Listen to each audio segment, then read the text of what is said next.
tata ba mama bandeko basi pe bibali bisika binso oyo bozwami na ba société na ba poste de garde na ba hôpitaux na bandako na bino pourquoi pas mangomba na bino ya kolanda lisusu na mokolo ya lelo magazine na bino obolingaka mingi le parcours tombeli bino banso lisusu oyei malamu esengeli koyeba ke na le parcours ya lelo to kundoli penza na mozindo nyonso histoire ya moto moko onga ko benga icône na kati ya église kimbangiste en particulier pe na mboka na biso Congo démocratique en général ezali bongo découverte ya parcours ya papa na biso oyo atika biso déjà molimo na ye na kimia na kombo ya papa Biku Ndontoni Pierre. Mais lokola bomeso na biso ya magazine le parcours avant to kota na mozindo ya likambo yango na invité oya mokolo ya lelo tokosenga bongo na régie ya kopesa biso extrait biographique na ye pe tozongi sima pona kolobela parcours ya papa na biso régie. En voici l'extrait biographique de notre fait papa Biku Ndontoni Pierre. En ce qui concerne sa vie familiale, c'est papa, fils de Kibamana Simon et d'Ntendenke la Céline. Papa Biku Pierre est issu d'une famille de 8 enfants, dont 4 filles et 4 garçons. À ce jour, seules les 2 dernières sont encore en vie, à savoir Maman Mambo Henriette et Nzumba Marie. Marié à Mama Konsoso Anne depuis le 4 mars 1951, il la laisse derrière lui comme veuve avec 8 enfants, 32 petits-fils et 18 arrière-petits-fils, voudrais-je dire.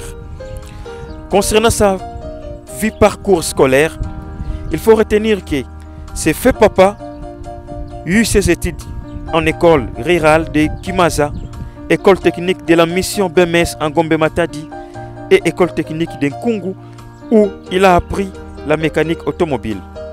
Dans sa carrière professionnelle, il fut chauffeur mécanicien, parfois chauffeur-livreur dans des entreprises suivantes, je cite: Garage central de Léopoldville, Compagnie du Kassai, Renault, Levin, Sedec de 1943 à 1959.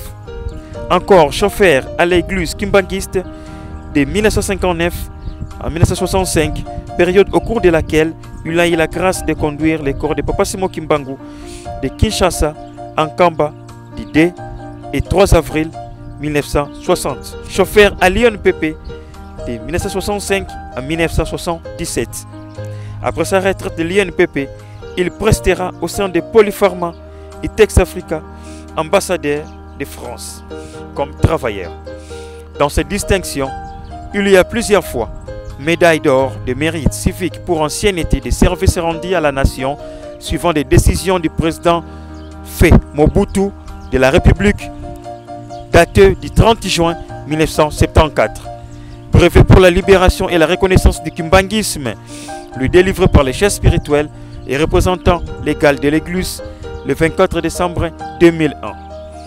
Dans sa carrière religieuse, il fut d'abord protestant au départ,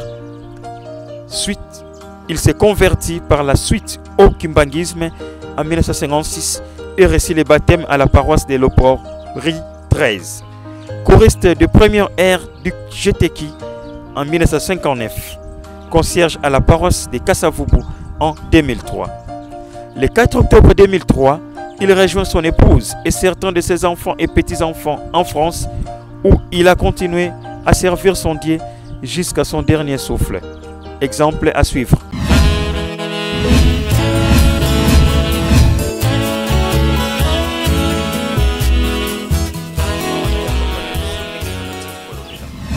Bino oboye sikoyo tem na biso ya mokolo ya lo ezali bongo moto akufaka kasi bamisala na ye etikalaka seko na seko. L'homme meurt mais ses œuvres demeurent toujours éternelles. Alors, na mokolo na biso ya lelo toza bongo na invité moko oyo toko se permettre de présenter binoye abenge bongo na kombo ya monsieur Biku Yangienda Dédé. Mbote mingi papa pe boye malamu magazine le parcours. Mbote pas journaliste, merci beaucoup. Yozali maître et avocat na barreau ya Matete awa na ville province ya Kinshasa. Effectivement. Oui. Alors, ngana ko souhaiter na benga yo mingi maître.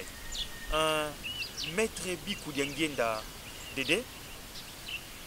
Lelo tozolo bela bongo découverte ya papa na biso ya tika biso depuis longtemps. Mais papa Biku Ndontoni Pierre. Azala qui n'en est pas inayo. Merci pour la motuna. Papa Biku Ndontoni Pierre aza papa moboti nangai. Aboti ka ngai mokote, aboti biso 9. Ndeko moko kati na biso Matulanda Charlotte atiki biso depuis l'an 2000, ça fait 20 ans. Et totika le 8 tozana bomoi. Donc aza tata moboti nangai. Merci beaucoup. Mais okoki kopesa biso na moi plus ou moins 3 minutes. Bref, il y a parcours naie malgré votre bataille extra biographique, il y a papa na biso Biku Ndontoni Pierre. Na romero ça moins fort en 3 minutes pour na loba l'essentiel etali papa. Na mokuse tokoko loba papa Biku Pierre aza mwana lokwa bana nyos ba kobota maka abota mina papa kibama na Simon na maman Tendekele Céline na Kinkiesa na 1920 na territoire ya Mbanzangungu secteur Gombe Matadi na province Otobengi lelo ya Congo central. Et babota maki bango 8 mibali mine basi pe mine. À ce jour bakei 6 bandeko basi mibale batata mwasi baza encore en vie. Et na kat na libota asali libala na ye na mama Kuntsoso Anne, mama moboti na biso, ndenge na lobaki tobota mi 9 mo kat na biso aza soute to tikala 8. Babala en 1951, le 4 mars. Au Italie, kotanga ba classe na ye, atangi une école rurale ya Kimaza, kuna sala ki primaire, ake na BMS, ake kosala l'école technique na ye pe na Nkungu. Et tango asilisi kuna na 1943, ayagi na Kinshasa, ba accompagné ya noko na Yengiza André. Awa na Kinshasa, ndaye kofanda na Kasavubu na Busumelo 36 et pas grand frère na Ntoasulu Emmanuel. Kolongwa kuna futeli na Ikelemba 22 avant kende na esika na ya zwaki na Luozi ya 52 na Matonge. Et ya na Kinshasa travaillé na garage central ya Léopoldville. Et kuna tanga Longwe ake na ba garage mususu les Vince ake osukisa na Sedek Motor. Et na Sedek Motor tanga Longwaki ndaye ko consacrer vie na ye na kat na mosala na Lingomba. Il y a fandi na biso tous ces temps, c'est en 2003 qu'a régionné qui bandeko ba na poto particulièrement en France. Kuna fandi de 2003 na nenga ekotika biso na 2019. 2019 Mbouleleki atiki biso na Mbouleleki le 28 août 2019. Ah, 99 ans, 99 ans. Bien entendu. Na Lingomba pe brièvement na Koloba asali Moussa na comme chauffeur na 1959 le 24 décembre parmi ba banda ki j'étais qui ba ngenda kota pamfuma long la résidence na na Monkoto 87 azala na kati et puis ba fonctionne à Lingomba juste avant voyager kende na poto azwa ki grade yankengi yango akufaki nango. Voilà un peu brièvement, je sais pas si j'ai dit l'essentiel mais ce qui ba question monsieur Ezali n'a pas disposé na peso ba réponse. Mais maître Biku Dédé, pour nous se faire tout le belamingi parcours ya papa na yo. Comment on a bengi icône eza initiative au bino bozui yango esali en sorte que na répondre na yango donc et oza toujours esengo so ozo lobela tata moboti na yo surtout par rapport ya oya salaki na se ya tango et oza toujours esengo pona biso ya ko partager yango na bino bandeko. Merci beaucoup maître Biku Dédé. Yozali moko ya bana ya papa oya tika biso na kombo ya papa Biku Ndontoni Pierre. Ba oyo ba yebite singeli to sala bino rappel ki yende mutu amemaka nzoki ya papa Simon Kimbangu na mutuka oyo ba bengami na kombo ya Zunganisa na 1960 soki na bosanité. Boye 1960. Oh maître sikoto fongo la page mbala moko papa na yo azwaka opportunité wana ya komema nzoki ya papa Simon Kimbangu nsima ya exhumation na Lubumbashi. Donc na port ya Kinshasa Onatra na tango wana na le 2 avril 1960 kobanda na Kinshasa kino na Nkamba.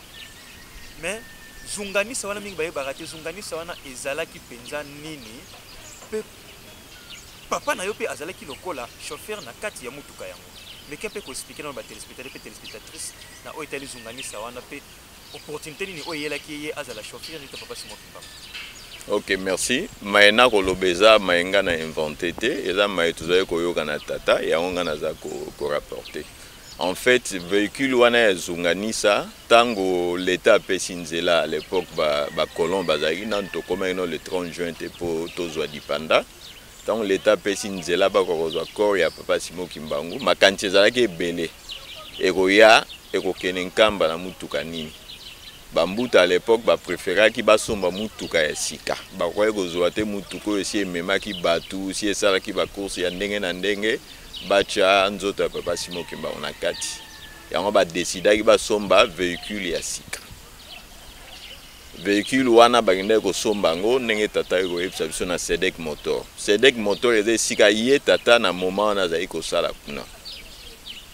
Tango bambuta ba papa Mawete Thomas ba papa Todi Edouard groupe ba papa na nyonso ba ke kosomba mutuka wana basengi na Sedek Motor tant azotekela bango mutuka apesa bango pe na chauffeur alors que ye azaki employé en ce moment là na Sedek Motor. Et puis batu ya Sedek Motor chef ya transport sur mémoire et trahir ngate comme les amis monsieur Deblon acceptaki sans problème. Donc va se mettre d'accord sur le véhicule. Azui pasa li calcul ya décompte final ya tata afuti mbongo na ye na mutuka eza kobima na papa Biku Pierre pe azobima azotika Sedek Motor po akende ko travailler na Lingomba. Wana komaki déjà kimbangiste tona. Si akomaki mondimi na bayambe na paroisse Lopori 13 na 1956. Makoma mutuka nezo sala maone déjà na fin ya 59 tozo kota à 1960. Donc azaki déjà mondimi kimbangiste. Voilà un peu de circonstances. Et puis basomba ki yango morote mutuko papa Mfuma Longo na ba ndeko na c'est-à-dire papa qui soloke na pas dialunga na batambola ki nango basomba ki on peut en même temps. Donc basombi zungani ça peut même pas Simon Kimbangu basombi pe véhicule décapotable et même papa nenge papa utaki na Lubumbashi to Elisabethville à l'époque na bandeko na ba matin na mutuka décapotable donc basomba ki deux véhicules na occasion.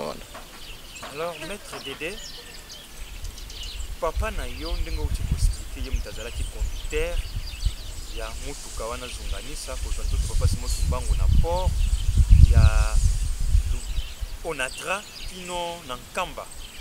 Ok. Mais pour na nini ba papa bango misatu donc les trois pères saints papa Kisolokele papa Yalungana papa Diangenda Kuntima baponaki kaka ye oui ndenge uti koexpliquer que na société bande kosala esengelaki pe na chauffeur bazalaki pe ebele donc ezalaki kaka yende mutu amema nzoto papa ya papa Simon Kimbangu na Nkamba. Est-ce que ezalaki inspiration moko divine to ezalaki d'une manière physique kaka ke lokola ya ezalaki chauffeur kuna bapona ye amema papa Simon Kimbangu na Nkamba?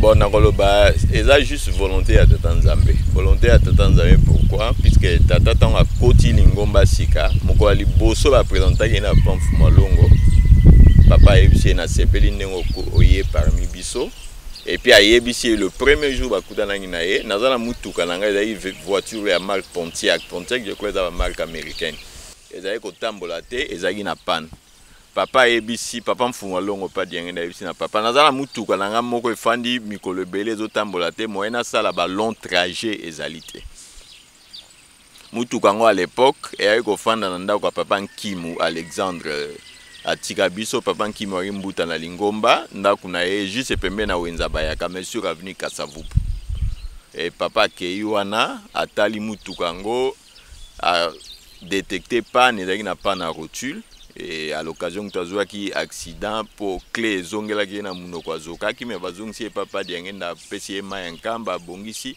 aka continuer musala donc premier contact yango wana et tant ba sali bongo allez régulièrement bakoma kokende pa ya papa papa zaki jana papa kalambwila, mais de temps à autre ce ba course mso ezali ko sa ba trajet milai kokenda kana ba lora monga fula à l'époque ezaki musika ba eko tambola pe leur mona papa Bikou Pierre.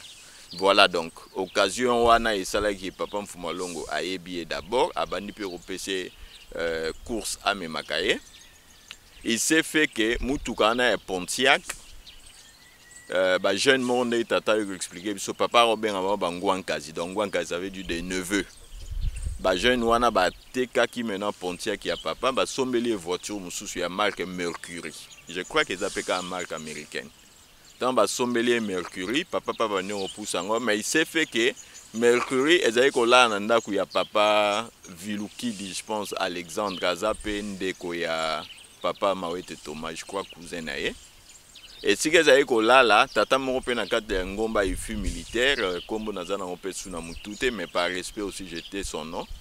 A monaki ke yé comme azaki militaire et vu rang ya ba papa, tata ya biso Bikou Pierre en tant que civil a quoi comme ma papa, ta préféré ki yé azwaka mutuka banda comme ma papa.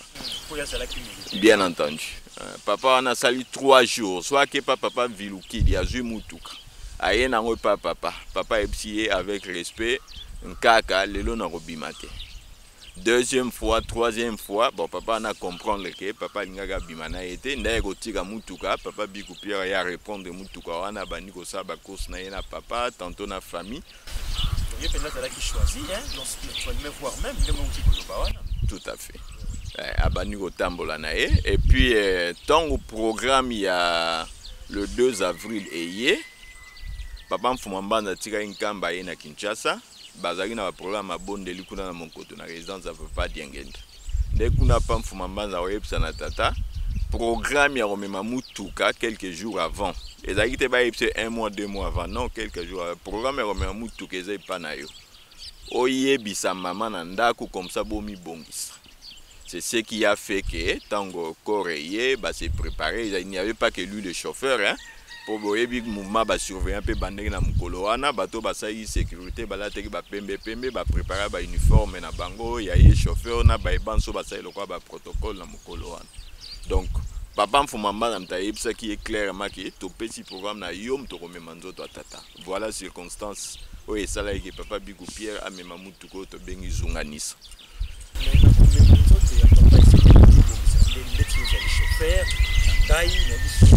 Mettre de l'eau comme mangaï, mais comme on dit, c'est n'engagé plus on est à la qui corps et qui bombe, je passe dans mon pays, mais comme on dit, c'est n'engagé pour mamoutou, alors que j'ai une expérience wana, mamoutou wana. Oui, comme mamoutou matériellement c'est une chose, mais vu dimension ya papa Simon Kimbangu, papa Dialunga na Kiangani ayebi véritable être ya tata na ye, mais papa Simon Kimbangu asai na prison torozonge lango ate, aza na prison mais bokomona ye partout. A Koufili sous Mogezotala, li sous Msueza et Koufa, donc vu dimension à être spirituel wana au kokaite au ye au lali au lamuki karaboye na ba kilo auto zalakana on nzoto par rapport à nature humaine na biso po mema, donc fallait spirituellement se préparer pour que osala quelque chose de surprenant et la yote vraiment charge la makasi sur le plan spirituel, c'est pourquoi bah il ça qui a se préparer.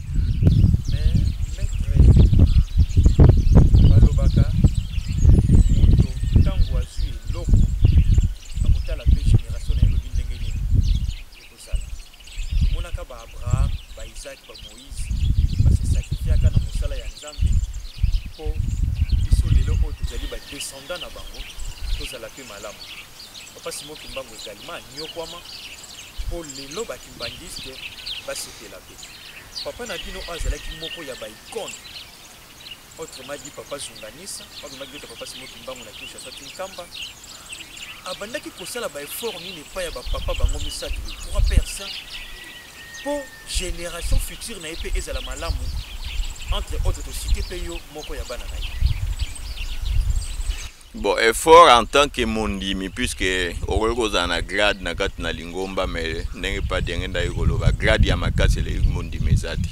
Effort en tant que mondimi za ko sala en sorte que oye ba ko zala ça la volonté à tata Nzambe, c'est-à-dire nek biso to kana principe misato bolingo mbe ko pe misala oyeba ko se conformer nango soko za se conformer nango je crois que tata Nzambe otika eti. Et puis il est comme en dehors il y a qui m'ont diminué azali ko travailler na papa comme chauffeur à ça qui de son mieux mais ko un peu loyal envers bango et loyauté wana et ça en sorte que à travers yé ba descendant na yé tata Nzambe ko pesa loboko na auto ko benga lo kwa bénédiction en fait. Donc moi loyauté, moi conformité na mimbe ko tata Nzambe, yango ka effort makasi mon diminution so ko ça la pour bénéficier na ba bienfait à tata Nzambe. Donc ça là qui penza na auto wi koloba. Donc moi au sembo di bosia ba papa bango misata. Moto ya parfait azala raté mais comme tout être humain azaki toujours ça moins fort pour avoir kozala na bosembo ne on lobi. Voilà. Donc o lingolo bake obanda na bino bana ba koko na ye pe ba kokololo na ye tout comme o ba koya sima. Donc papa bango misata déjà ba pambola bino hein. Lipamboli oyaka na batu nyonso bien entendu lipamboli oyaka na batu nyonso nde tolobaka tokotaka na lingomba po etoluka tobikisa d'abord milimo na biso mais ndenge olobi milimo na biso po ebika faut que mosuni ezala un peu plus à l'aise vie eza na ba aleya nango eza na ba réalité nango ya ndenge na ndenge mais soki tata Nzambe atie bino loboko akosala en sorte que bo mon appena pas si mingité par rapport à la situation à vie donc et puis loko makasi eza faut ça l'effort nzela tata la kisaki biso koluka ko kamana nzela wana poto ebike à travers nzela wana lobiko ezali et puis na se atango on peut toujours se retrouver. Merci beaucoup maître Dédé, tout ça pour rappeler que vous allez maître avocat na baro ya matiki mozali pe moko ya bana ya papa na biso o atika biso le fait papa Bikundotoni Pierre oyo amemaka nzoto ya papa simo kimbango banda Kinshasa kino kamba na motuka oyo tobengi bongo zunganisa. Alors tozo zongela yo ba téléspectateurs pe téléspectatrices na biso tolobaki magazine Le Parcours oyo remplacer bongo Bonne Fête ezali na disposition na bino moni lelo maître avocat ye souci na ezali to découvrir to kundola to lobela o Italie ba œuvre oyo papa na ye asala na kati ya lingomba. Et pour papa bino pe oyo bozana makambo ebele bozana posa ki ebima na télévision puisque visibilité ezalaka surtout mingi télé boza disponible pour na bino pe to ko hésiter te ya kosala ki ba posa na bino nyonso tout et kokisama maître besoin de se pas na yo papa soki a boti et son vivant azana bana atikilaka bango makambo ebele soki bana wana bazo respecter oyo tobengi ba bénédiction soki mpe bana bazotosa ye te atikila bango makambo ebele oyo tobengi ba malédiction mais bino bobandaki kovanda ndenge nini na papa na bino Bikundotoni Pierre autrement dit papa Zunganisa po lelo bozala béni. Merci pour la question. Tata le roi tata nyonso aluka toujours bonheur ya bana na ye. Soko boti bana na limite même si le loto ok na balabala omoni bana msuto benga enfant de la rue ou enfant dans la rue. Tata abota ki bango na limite ke na mutu na ye azao il se disait bano bota bango ba kena bango ko yenga na balabala. Tout papa responsable soko boti bana oluka bonheur na bango. Et puis bonheur na bango ndenge na lobi tantôt autant que ça bango classe pour bana bazala instruit lobby bazala utile dans la société ba servir non seulement famille mais ba servir la société c'est-à-dire la nation et puis on resala en sorte que batuana ba ebanzela et tata Nzambe pour nyonso to sala kanase et otikala kana onase mais ce que to sala na se makamba malonga to makamba malamu to zoya ngoli futi na likolo esika to okendaka donc tata est un peu trop exigeant na matali kolanda nzela et tata Simon Kimbangu donc nzela et tata Nzambe nzela en Jésus Christ.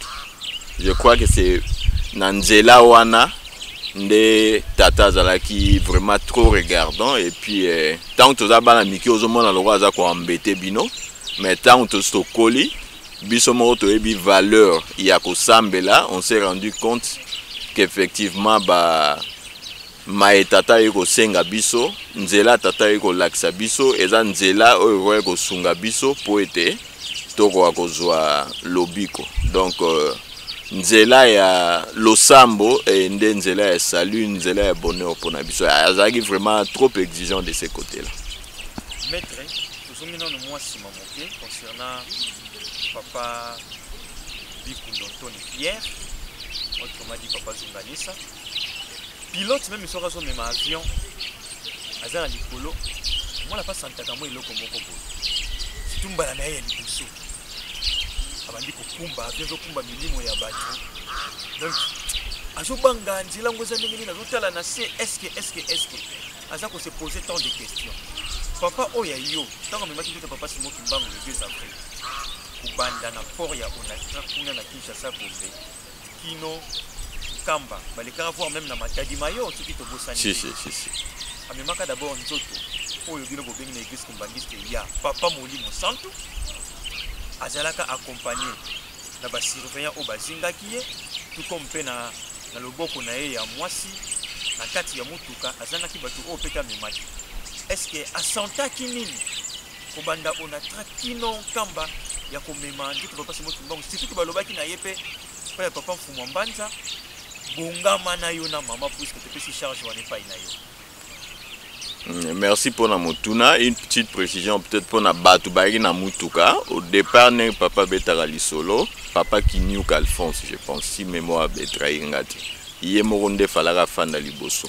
Mais au sala que papa maman Masala, je pense, qui est aussi de la famille à papa, a sengara yepa mata liboso. Donc bangwa la mi balé bagi liboso. Et puis na sima nenge tolobi ba groupe ba surveillant ba bandaka liboso bango ba na sima ba encadrer ka corps. En tout cas na yoka rien de particulier na maloba papa kolongwa nenge balongwa Kinshasa ko kene Nkamba en passant par Matadi Mayo. Ce qui est incident mo quelconque ezalaki apparemment non. Batambola normalement mais ba ko kende vraiment malembe surtout kolongwa Kinshasa ko komatina auto bengi Congo central lelo. Ba ntoro banini ba arrêt ezaki belé bokomi na Kasangulu bokomi na Luila botelemi moi 2 minutes ba sambeli bo continuer kaka bongo. Donc initialement tu as prévu ba zora ba temps mais compte tenu à l'heure moyen ba telema sous longtemps ezalaki te. En tout cas na parcours na bango en dehors ya fait que ba ndeko na biso ba yaka ko tia mobulu na Matadi Mayo po ba botola nzoto ya Tasimo Gima ba kenango ba créer un incident. Mais en tout cas, batambolaka bien. Na Matadi Mayo balongwaka na butu. Tant incident en salami, pas bien dans l'époque a décidé balongwa un peu plus tôt. Donc balongwa na 3 h du matin, de ba continuer parcours na bango kolongwa Matadi Mayo tiko kene Nkamba en passant par différentes cités où il y a province il y a Congo central. Donc en dehors il y a incident à Matadi Mayo le mot particulier les a été nengo rappelé, nengo papa senga ki na ye akwa se préparer. Je suppose que préparation na ye spirituel est là qui a malonga et ça qui en sorte que et bah quoi assumer rôle bah pesa qui na mukolo wana voilà. Mais maître le loco yo papa azali société physiquement papa oya botibino papa Zunganisa azali société bino bana botikali. Est-ce que climat de confiance mon côté entente mon côté parfaite peut haute considération ezali entre bino na papa na Kamba? Si pourquoi pas papa za papa Mfumu Longo papa Simo Kimbangu kianga to bengi molio mosantu toza bandi papa ki momo na pe bana kenza fane non toza bandimi toza bandimi na kat na Lingomba donc toza na fuwa na papa Simo Kimbangu kianga ni et puis na ba conseiller direct na eto ba collaborateur na ye nyonso baza na ye kuna na Nkamba eluselemi d'ailleurs pour na Sabino tant que organiser votre seka papa tant que tozui sango biso na Kinshasa que papa tiki biso depuis Paris. Une de nos sœurs, ma Marceline, a dit Nkamba, tu es ébicié, ça a de ton mieux sur le papa Vimikil Tatongo, au PC rapport que papa Tikibis. Grande sœur, tant papa Pacifique Tatongo, a PC rapport, papa a dit ok, tu rebondis.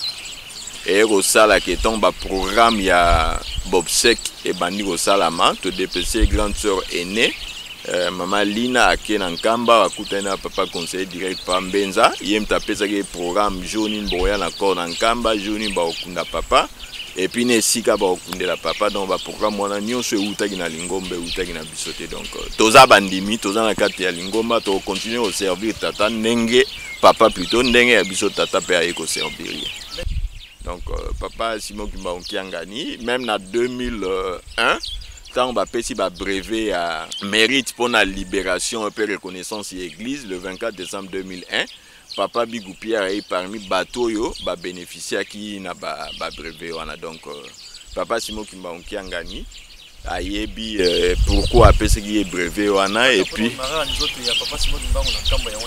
wana eza pouvoir discrétionnaire à tata Nzambe biso za une explication européenne ça voilà et puisque tout ça est dans le matériel ekokendaka mais je le dis tantôt na ba question ekotunanga le plus grand bénéfice au but aux yeux en repas et tata et ça nzela et tata Simon Kimbangu ya l'accès puisqu'à travers nzela et tata Simon Kimbangu on peut avoir toutes les bénédictions qu'on veut sur osa loyal osa fidèle na tata Simon Kimbangu.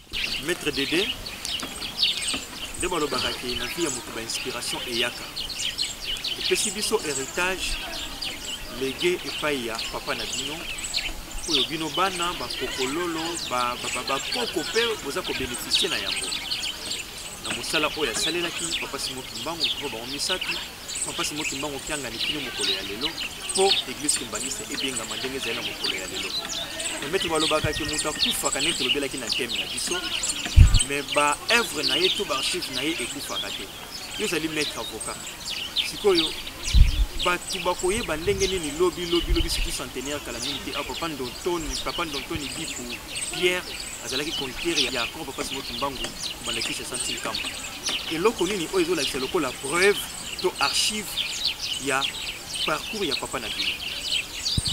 Ah, merci pour la motuna. Je pense que d'abord ba photo ezali les archives ba vidéo ezali pour ba vidéo to sali na Kinshasa na ndeko moko atika biso papa Malungi ni adai to sali na Nkamba na papa Joe Makozo et puis na Paris na papa Lambert ba vidéo ezali ndenge papa Bigou Pierre opesa récit à événement le 2 avril 1960 et puis ngamoka juste après ba obsèque na ye na décidaki na mero koma na zo solana ba grand frère na bande bomso a famille et puis na contacté batum susu ya libanda pour certaines précisions na sina banda iko commandant je suis en pleine rédaction ya ouvrage moko sur l'événement ya le 2 avril 1960 nenge mo papa Bigou Pierre a iko relaté yango donc na intitulé yango 2 avril 1960 récit de papa Bigou Pierre. En tout cas Tito Banda premier trimestre ya année 2021 ici et aux anango près.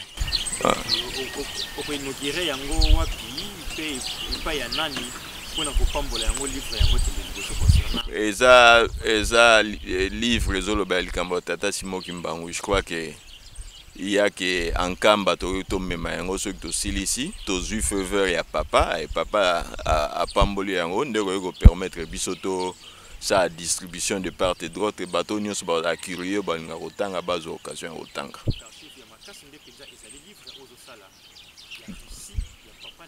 Bien entendu puisque ndé balobara na lopoto ba parole s'envolaka mais ba écrit etikalaka na rantiande ya ba vidéo na ba quelques photos ceux qui to sali écrit et vous avez une bonne chose au biso peut to léguer na ba génération future. Maître Kolo Sazalaki na 12 apôtres papa Simon Kimbangu Sazalaki na ba apôtres na ye mais na reine ya papa na bino ninga mimaka ko papa Simon Kimbangu staff na ye wana ezalaka composé à combien de personnes ye moko kaka to azalaki na mo équipe moko oyo bakendaki pa papa bango misato na ranti na lobaki ya tantôt papa Dialungana avant encore ya papa Simon Kimbangu et ya akitaka na Kinshasa baye ko sa mabondeli na monkoto et puis papa Fumalongo aina ba oyo azali ko benga lokola ba apôtre na ye bato bazaki lokola bantadi si ozui ba papa Nkama o baiki mo ebele baiki une douzaine ba osa ba programme na ngwa mabondeli na monkoto il y a même papa Benjamin Paluzindala le voisin na biso ya tika biso bambule lekinga na kanti na bota makina nute donc ba y a un groupe de 12 ba ko sala mabondeli ba ko zo généralement ba programme pa ya papa sur place na monkoto 87 donc groupe wana est composé na 12 personnes bazaki 12 photo moko tuna monaka bato ba ko utiliser na ba réseaux sociaux ceux qui botali yango bien mais pas kalambu ya nyonso bazana kati Les gens disent papa Mfumalonga amemaki ba politicien en 1960 na maya sima ba sukola. Ceux qui bon luki photo na bomoni on bien bato wana nyonso baza na kati. En fait zaki papa Diange ndana ba collaborateur na ye bazaki toujours pembeni na ye à l'époque tant bandi mosala na ye en tant que chef spirituel et représentant légal de l'église. La caméra na yo pendant plus ou moins 3 minutes ba ebalandi yo ko banda na bandeko na yo baza na photo awa na Kinshasa bana bino boboti ba neve ba nièce ba cousin cousine ba arrière petite filles et filles ya papa na bino liloba moko ya malamu. Merci pour na libota na ebité so na kokolo banini azare kozara te na vie hein tatanzambe so alingi batumi bale misatu baza esika moko eza volonté na ye donc tanzamba sale en sorte que tous ala ba frères et sœurs tous ala ba noko tous ala ba leki tous ala ba yaya tous ala bana ainsi de suite donc elo mo au senga kana libota to meka kozala uni tous ala likanisi moko même si peut-être que pour le lot kosambela mutu na mutu ayoza na vision na ye mutu akoyoza na foi na ye n'empêche que en tant que famille to partager toujours les kanisi moko biso bayoyo to kangami na likambo ta simo kimbangu nzela pa bikupira l'accès biso to continuer na yango. Je crois qu'à travers tata Simon Kimbangu ceux qui tous en a besoin ba bienfait tous en a besoin ba bénédiction na bo moina biso puisque batata basalio baone ko sala po biso tozala o tozala lelo et biso pe en notre tour to ba ko sala pour que to ba ko léguer loko ya bien na bano biso to boti to bakoko bako ya sima. Petite parenthèse bato o ememaka nzota tata Simon Kimbangu tant bako zonga papa kulutu na biso puisque a travaillé na force publique a ko fana na busu melo na Kasavubu. Tant à longue na force publique, batiki musala soda, avec au travailler na bateau à l'époque, c'était pas au Natra en fait, c'est au Traco. Bah au travailler na bateau à habitant ba outil Lubumbashi. Bazongi puisque Masou a bazwa kayango na je crois na Port Franqui na Ilebo. Tant bazu Masou a parti wana po ba ya tia na Kinshasa, papa Mfumalongo papa Diangenda a sombela ki bango nyo sonde ba na kati ya Masua Masanga pour que ba ko komela na cadre ya le roi ben de consolation ndenge nzoto pas Simon Kimbangu ezali kozonga na Kinshasa donc ezali hasard te leki azo de la nzoto pas Simon Kimbangu na Kinshasa mais yaya pe kuna sika ezali na Masua a bénéficier quelque part na arrivé to retour ya papa Simon Kimbangu na Nkamba donc libota ndenge na bego tikalaka libota question tous a uni et ceux qui tous ensemble to ça makambo belé ya bien voilà neba olobara média ezali wa quatrième pouvoir. Un pouvoir traditionnel, les exécutifs, les législatifs, les judiciaires, mais les médias peuvent avoir pouvoir. Et communiquer c'est très important. Puisque les lois sont belé, puisque communication comme telle est maraté. Donc, musala bozosala eza musala moko eza facilité. Et c'est un rappel moi ba recherche moi makambe belé pour nga na lobby lelo pour na pas bikupier lobby bambute belé basali pe musala belé na kat na lingomba bana bakoko na bango bazali boko peut ko approcher bango pour que ba pesa bino oyo bango ba yoka na ba parents to na ba grand-père na bango to ba grand-mère na bango. C'est toujours une bonne chose ya koluka ko sala et loko ezozong sa biso moi muke na sima po soro to yebi ko tala sima toye ba comprendre maître sala siko peut ba ko préparer l'avenir en tout cas na ko encourager bino na musala bozo sala ya parcours so ba bi parcours c'est-à-dire bo outil quelque part pour bo kende pe quelque part donc histoire et bani le lote histoire et outil et sike outil bo sala fort wana boye ba ko kundola pour permettre que na biso nyos toye ko la poto ye ko la mikolo nyos muto ayebi nyos na vie azalité vraiment très sincère félicitations bo me rosala effort pour que bo ko ba na émission na bi. Merci beaucoup maître Dédé. Et sengo mingi ezalaki na bino banso o bozalaki liboso ya télévision na bino poste téléviseur ya kolanda magazine le parcours ya loko to lobelaki bongo histoire ya papa Bipu Ndotoni Pierre o azalaki chauffeur ya tout papa Simon Kimbangu tanga uti Lubumbashi ko bandana port ya Otraco wana ezalaki sima on a trati ndenge komi lelo SCTP kubandana Kinshasa Gombe Kino na Nkamba na le 2 avril 1960. Et c'est ngozalaki mingi liboso na bino. Pesi bino susu ba merci mingi na ba sacrifice ko bozali ko sala, ba conseil bozali ko pesa biso pour magazine oyo ekende liboso malgré ba mesure oyo toza kokutana na yango na mokolo na ngonga. Personne se mingi na maître Dédé Bikou Diangenda, yozali maître avocat na baro ya Kinshasa ya koya ko répondre na invitation na biso pour na koloba la papa na biso. Je crois qu'il y a la prochaine parce que bien sûr na kolobeli koya na oyo ya koloba la voir même livre parce que ma pour répondre à biso favorablement na appel na biso oyo magazine n'est pas. Bien entendu. Merci beaucoup. Merci Mingi na Saint-Denis. Partout derrière la caméra, na biso ya kosala biso un grand effort. C'est le comme papa Mapasa. C'est bon papa ya Timba, et Chris Benjusi, Derby. Merci Mingi na bande compétition. Oyo basi na Saint-Denis, on a kati ya Régie, pour ya Banga. Compris ba société na tangi ba kombote. Merci Mingi na directeur général Christian Konzo na effort zali kosala pour magazine oyo ekende liboso. Naza ko rappeler que c'est une comme ma passe comme peut-être ma passe au bout de la balai photo lia comme là pour biso opeto landayo un jour. Merci Mingi tokutani na mikolo ezali koya toujours programme échangé dimanche na 19h40 sur le journal télévisé le mercredi à 13h15 sima maloba ya papa Diangenda Fouchima Joseph. Kimia au mabote na bino kuteni na mikolo ezali koya.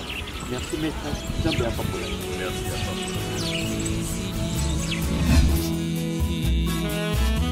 Papa la